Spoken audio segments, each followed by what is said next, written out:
Thank you so much for joining us today, Deepak. Yes. So we have a few questions, right? A lot of our viewers, they would know pretty much because whatever you say on Twitter is what you act by typically within your fund or within your industry, whatever. So generally the question, right? What is India's story today? It has changed a lot in the last even 2, 3 years because whatever we heard as India's story in the last 2, 3 years, at least from the narrative point of view, a lot of things have changed, right? You see a lot of these sectors replacing one another. And where do you see this panning out with the Iran conflict, the war, and so many geopolitical tensions going around together? Uh, there's so much happening together, right? Where do you see India's story panning out for the next foreseeable time? Yeah. Yes. So let me give you I'll tell you what I think I trend. So we in the PMS we had a portfolio, and we have a portfolio that's currently running. It was more focused on the India's growth story, right? So we put a few things in there, and I think those things have not changed. Right. I think India will grow because we have a hunger. We are relatively poor. We're becoming richer, so we're crossing the $3,000 per capita income. And over a period of time, if you look at the whole world, whenever countries cross that barrier, is when a lot of development happened for the countries themselves. When also we have a significant, young population relatively. Well, our median age is 28. Okay. Now, as that grows, in 2 or 3 years, it will become 30. Our population growth rate is not so much. So, in that context, if you reach a 30 age level as a median, you have a lot more people who are reaching that area of life where they want to invest, they want to save, they want to spend. All of these things are available because they have higher incomes. Okay. And that higher discretionary income, the ability and the capability of spending, the fact that they have the discretionary space, they have the family responsibilities, they have a lot of that parts of life that are coming in. Those things are what make India really grow. So you get a lot of growth stories, and the growth story was not the same as the past. Where the past in 1990s, when there's a growth story, it was people buying toothpaste because you were brushing with a neem tree thing. Versus now, everybody has toothbrush, everybody has toothpaste. So it's like the growth rate of that is going to be very, very small.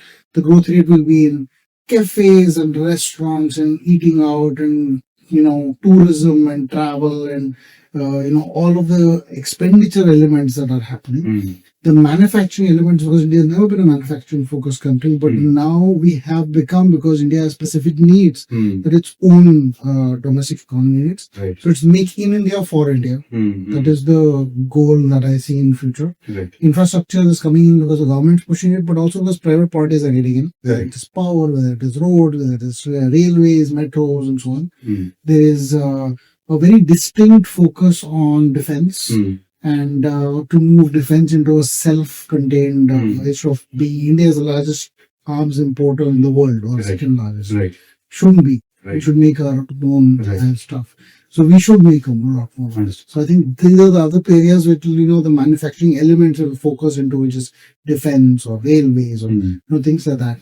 And auto. India is one of the few countries in the world that has a domestically manufactured auto sector. True. And some of our cars are really good now. As a owner of one, I can say this. Right. So I think this is the India that we're heading towards. Nothing has changed. The Iran war will come and go. It just strengthens our resolve. Right. So if in the Iran war we are going to be much more dependent on foreign oil and gas, we'll realize that this is a problem. We need to solve this in the next 5 years. We will. Right. Whether it is shifting more to solar and electric and so on, or it is having new divergent sources of gas and oil, or finding and exploring our own gas sources, which we haven't done because we're like, okay, we can still take from abroad. But now it becomes more imperative that these people, randomly in the world start a fight, and unnecessarily our people are standing in line for LPG. So that this is the thought process that's going to drive a lot more of India focus. And you know what? If you discover oil in India, you create manufacturing, you will create exploration jobs in India, you will create shipping in India, you will create a lot more elements that you used to depend mostly on foreign trade, because you have a population of 140 crores, out of which maybe even 30 or 50 crores is the addressable population. But 30 crores is the population of the US. So even if your addressable population is 40 or 50 crores, that is a bigger market than the US eventually target. So I think, that's where the great things will come. Nothing in this war, it's even the India-Pakistan war, Mm. whatever's happening now, Right. or whatever geopolitical stuff is happening 4 or 5 years ago, they have just increased our resolve to become more and more make in India for India, Right. and because India is growing, India is spending. Right. That's not changing. We're Right. not seeing less traffic on the roads. Correct. So Absolutely not. you just need more roads, or you just made no metros and all this. Very true. An interesting point you brought out, right, while you were talking about this. You said India usually, or rather, what we've seen in the past also, it creates something in terms of when in times of crisis, right? We're always pushed to something, and then we try to come out of it. That's where our growth really pulls up. So, anything on that? I mean, from a thinking perspective. Yeah, so I think we haven't had a crisis meaningfully, but when we do, I think so we've kind of adjusted to the crisis of other places in a simple way. Like after 2022, we moved our defense production to domestic, and the defense companies benefited, with disproportionate enough. Right now, I think there's a focus on semiconductor chips, rare earths, mining. There will be on oil exploration as well. All of these things will also come. So this is a response to a crisis. But to some extent, you shouldn't need a crisis. We need to be proactive. Yeah. So for instance, last year when consumption was weak, the government got in and stepped in and said, we cut GST. So at least that. Right. So consumption started to improve after that. Tomorrow, there may be a point where they might do income tax cut. Or, for instance, foreign investors are taxed more in India than in any other country in the world. So to equate that, you need a act of parliament or a law that has been passed that allows them to operate without this tax. Right. Will that happen now? You're in a crisis kind of a situation in terms of foreign investors taking the money out. So maybe it is that time. Maybe this reform will happen. Remember, our own mutual funds don't pay tax when they buy and sell in the market. Right. But foreign mutual funds pay tax when they sell and buy in the market. So there is a cross offset that that can be equalized. But much as that is said, these are incremental improvements. Right. The radical stuff like I would like, for instance, to completely free the rupee. That may take a complete crisis. Right. But I feel that we won't let it get there. We'll just incrementally free the rupee as we've done in the past to certain extent. We will not be required to be pushed to the wall. Right. Got it. Like I said, we've been followers of your Twitter handle, right? So you constantly say that the point of having money is to have fun, right? You don't take the fun away from money, then there's no point in making money, right? So for any investor who is starting to invest today, how does he balance between investing and spending on things that he can maybe a little bit splurge on, right? Where would you think someone like, let's say, a 20-year-old or 30-year-old should balance this? I'll tell you, a lot of the architectures we have are not built for 20 years and 30 years old. Right. So the 20-year-old with no responsibilities, no having to take care of parents and all that stuff, the max they need is like a 6-month emergency fund. Their income is relatively less. Right. They will earn more in the future. Right. So they should spend. Right. I mean, that's very different from any fund manager who would say, please invest, don't spend. I know. What's the point? What's the point? Is, you're not going to get back your 20s. Correct. And you're not going to get back your 50s either, as I'm finding out. Right. So the point is, spend in every decade in your life in a way that kind of makes you happier. Right. My 30s and 40s were spent, with the kids as they grew up, and I was very happy with it. It's not. But then my spending architecture is different. If my 20s was partying and traveling, that was one thing. But I didn't do. I was busy running a company. And so, but I still did travel. I did have a fair bunch of travel, which I can't imagine doing right now. I mean, in the last 2 decades, with the responsibilities and all that stuff, I don't think I'd be able to handle that kind of travel and partying and all that stuff. So you spend on different things. You spend on diapers and kids' education and all that stuff, right? Now the kids are slightly grown up. You have a little more time, so you might spend. So spend according to your life stage. Right. You're early in your life.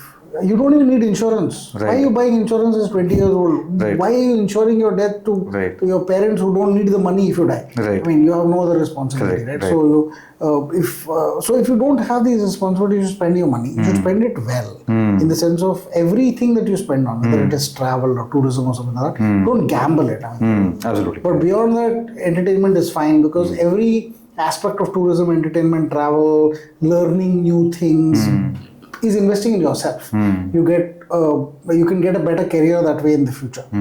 But once you get to a point where your money you're making is even more than this kind of a culture, then you should definitely start saving, because and roughly this is coinciding with a time when you might say, I want to buy a house, I want to get married, I want to have, so now I need to plan for all of it. Once you get a plan element in your place, that's when you start investing. Right. And naturally, because those things are important to you, your spending will come down. Right. Because then you will invest first, and whatever's left you'll spend. Right. You should know how much to invest also. Sure. So you can plan this out, because lots of tools now that are available that tell you, oh, if I want to retire by the time. So this concept of retiring in your 40s is like, my God, what are you going to do? 50 What are you gonna years do? of your life, you'll be Correct. like miserable after that. Right. Because you'll be like, I have nothing to do in my life. But you should get to the point and be realistic about it, saying, okay, maybe if I don't get it when I'm 40, it's not the end of the world. Right. Typically, people retire at 60. Right. And I don't think I will ever retire, because I love working.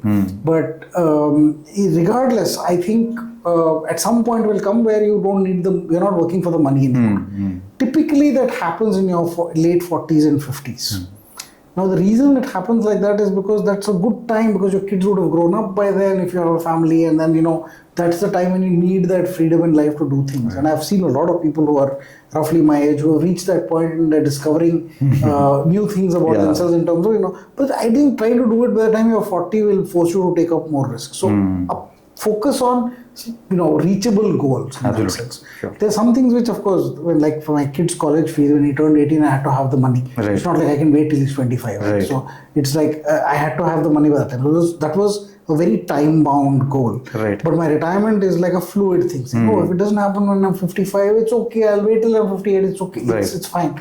But during this process, I'm not going to give up on all the other things that I want to do. I want to visit countries. I want to meet people, go to different places.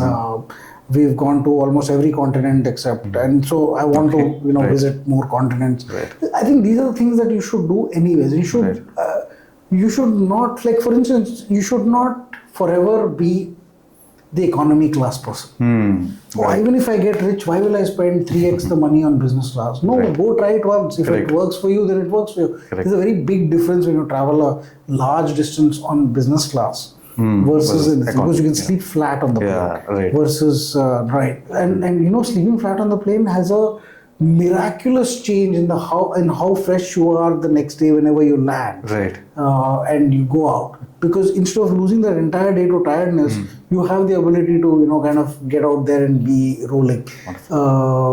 Is it worth it? At some point, yeah. Absolutely. If you're going on a holiday, you get one extra day to have a holiday. Correct. Maybe it is. And if it costs 3x, if everything else in your life is taken care of, then you should do it. And so don't worry.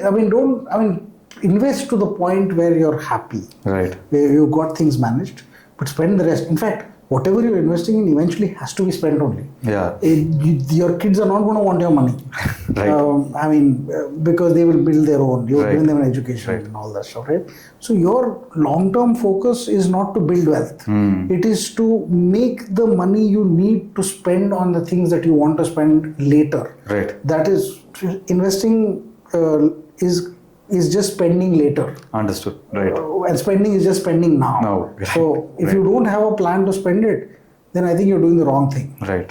Wonderful. Wonderful. Thank you so much, Deepak. I think our viewers had a good would have gotten a good understanding on investing, macros, travel, and life as well. Right. I think you've covered everything, and we're going to have a tough time categorizing your video, whether it's going to be under finance or life or general travel in general. Right. Thank you so much. Thank you so much for your time. Thanks so much. Thanks. Cheers.